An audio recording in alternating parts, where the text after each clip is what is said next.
Concernant mon parcours, j'ai obtenu mon bac scientifique en 2017.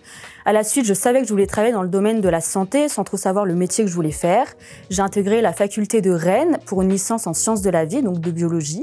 Et à la fin de ma licence, je trouvais le domaine des technologies de la santé très intéressant. Je trouvais que c'était un domaine prometteur qui pouvait ouvrir de nombreuses portes.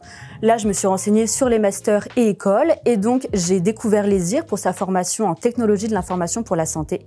J'ai donc intégré cette école en septembre 2021 et j'ai été diplômée en septembre 2024.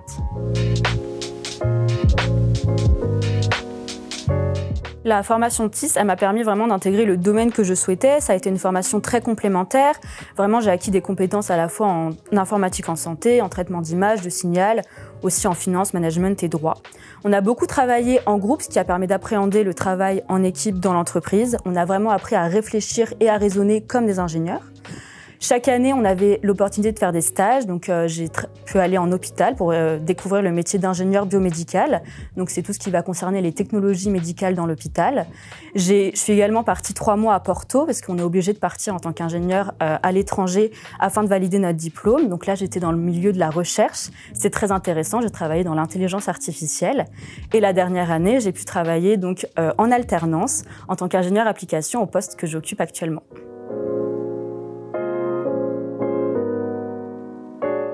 Depuis 1 an, je suis ingénieure application pour une solution informatique chez Philips.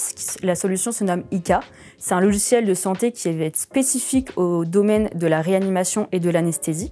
L'objectif du logiciel, c'est de centraliser toutes les données des patients, donc à la fois leurs paramètres vitaux, leurs prescriptions médicamenteuses, les données laboratoires et autres.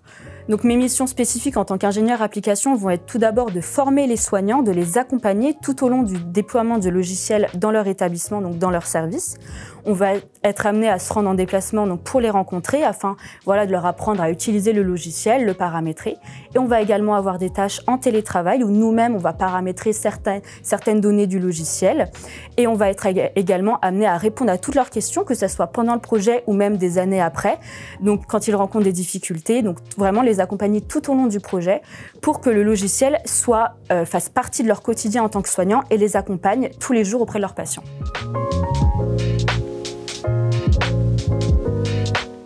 Ce qui me motive le plus au quotidien, c'est que chaque jour, j'apprends de nouvelles fonctionnalités du logiciel. C'est une solution très complète et même après 1 an d'alternance, je ne connais pas encore toutes ces fonctionnalités. Les demandes de nos clients vont être très variées, donc on va devoir chercher et leur proposer la solution la plus optimale. De plus, étant donné qu'on n'est pas sectorisé, on travaille dans toute la France, donc chaque jour, je suis amenée à parler avec de nouveaux clients.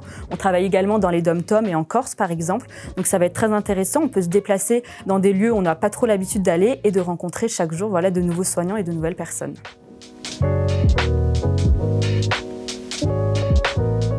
Le domaine des technologies de la santé est en plein essor. Il a un gros impact sociétal, que ce soit grâce aux innovations qui sont quotidiennes, mais également à l'intelligence artificielle. Donc la formation TIS à l'ESIR, elle permet vraiment de préparer un diplôme d'ingénieur multidisciplinaire. On peut être amené à travailler en hôpital, en entreprise, mais également dans la recherche. C'est un domaine qui est très dynamique, qui va être amené à acquérir tous les jours de nouvelles compétences et à toujours découvrir de nouvelles choses.